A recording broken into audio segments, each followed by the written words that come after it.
akhbarurdu.com। آداب، خبروں کے ساتھ میں احمد رضا۔ تعلیمی سال 2023-24 کے لیے جمعیت العلماء ہند اور MHA مدنی چیریٹیبل ٹرسٹ دیوبند کی تعلیمی وظائف جاری۔ میرٹ کی بنیاد پر 925 طلباء منتخب، 36 غیر مسلم طلباء بھی شامل۔ نوجوان نسل کا تعلیم یافتہ ہونا کسی بھی قوم اور ملک کے روشن مستقبل کی ضمانت ہے، مولانا ارشد مدنی۔ صدر جمعیت العلماء ہند مولانا ارشد مدنی نے آج یہاں صدر دفتر میں تعلیمی سال 2023-2024 کے لیے میرٹ کی بنیاد پر منتخب ہونے والے 925 طلباء کے لیے اپنے دست مبارک سے وظائف جاری کر دیے ہیں۔ قابل ذکر ہے کہ ان طلباء میں 36 غیر مسلم طلباء بھی شامل ہیں۔ وظائف کی رقم براہ راست طلباء کے اکاؤنٹ میں منتقل کی جا رہی ہے۔ واضح ہو کہ مالی طور پر کمزور مگر ذہین طلباء کو اعلیٰ اور پیشہ ورانہ تعلیم کے حصول میں مدد کرنے کے مقصد سے جمعیت العلماء ہند نے 2012 سے ہر سال وظائف دینے کا اعلان کیا تھا۔ اس کے لیے مولانا حسین احمد مدنی چیریٹیبل ٹرسٹ دیوبند اور جمعیت العلماء ہند ارشد مدنی پبلک ٹرسٹ کی جانب سے ایک تعلیمی امدادی فنڈ قائم کیا گیا اور ماہرین تعلیم پر مشتمل ایک ٹیم تشکیل دی گئی جو ہر سال میرٹ کی بنیاد پر طلباء کا انتخاب کرتی ہے۔ اہم بات یہ ہے کہ اس سال بڑی تعداد میں غیر مسلم طلباء نے وظیفہ کے لیے درخواستیں بھیجی تھی۔ ان میں سے میرٹ کی بنیاد پر 36 طلباء کو وظیفے کے لیے منتخب کیا گیا۔ اس کے پیچھے صرف اور صرف یہی مقصد کار فرما ہے کہ غریبی اور مالی پریشانی کی وجہ سے ذہین بچے کسی رکاوٹ کے بغیر اپنا تعلیمی سفر جاری رکھ سکے۔ وظائف کا اجرا کرتے ہوئے مولانا مدنی نے کہا کہ اللہ کی نصرت و تائید سے ہم اپنے اعلان کو عملی جامہ پہنانے میں کامیاب ہوئے ہیں۔ اس بار نہ صرف وظائف کی مجموعی فنڈ میں اضافہ کیا گیا بلکہ پچھلے سالوں کے مقابلے منتخب ہونے والے طلباء کی تعداد بھی زیادہ ہے۔ انہوں نے کہا کہ ہر گزرتے سال کے ساتھ وظیفے کے لیے درخواست دینے والے طلباء کی تعداد بڑھتی جا رہی ہے۔ دوسری طرف جمعیت العلماء ہند کے کام کا دائرہ بہت وسیع اور وسائل محدود ہیں، چنانچہ بہت سے ضرورت مند طلباء ہماری کوشش اور خواہش کے باوجود وظیفہ سے محروم رہ جاتے ہیں۔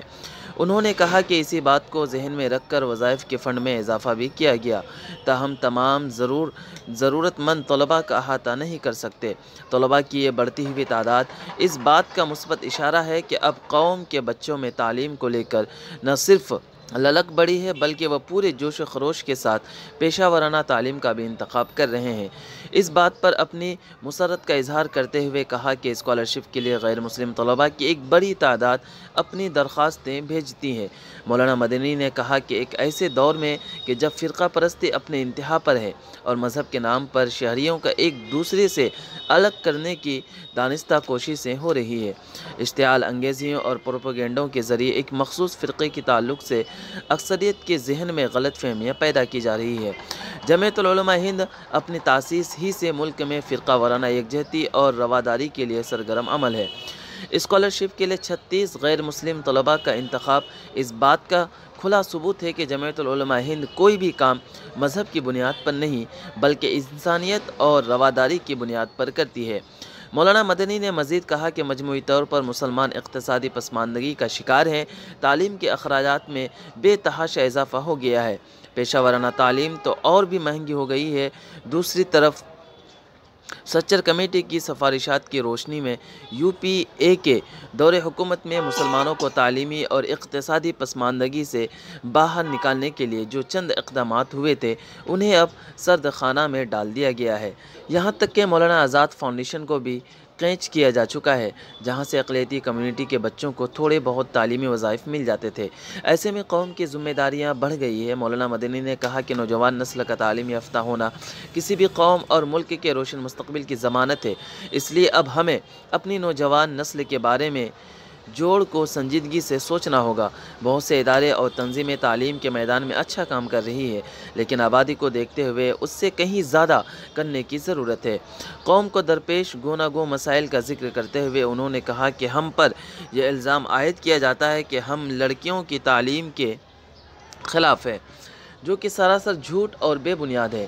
ہم مخلوط تعلیم کے خلاف ہیں کیونکہ باہمی اختلاط سے طرح طرح کی سماجی برائیوں کے پھیلنے کا خطرہ ہوتا ہے اور کوئی بھی مذہب اس کی اجازت نہیں دیتا۔ اس لیے ہم ایک بار پھر قوم کے صاحب حیثیت افراد سے یہ اپیل کریں گے کہ وہ آگے آئیں اور بچوں اور بچیوں کے لیے الگ الگ تعلیمی ادارہ قائم کریں جہاں وہ اپنی مذہبی و تہذیبی شناخت کے ساتھ تعلیم حاصل کریں۔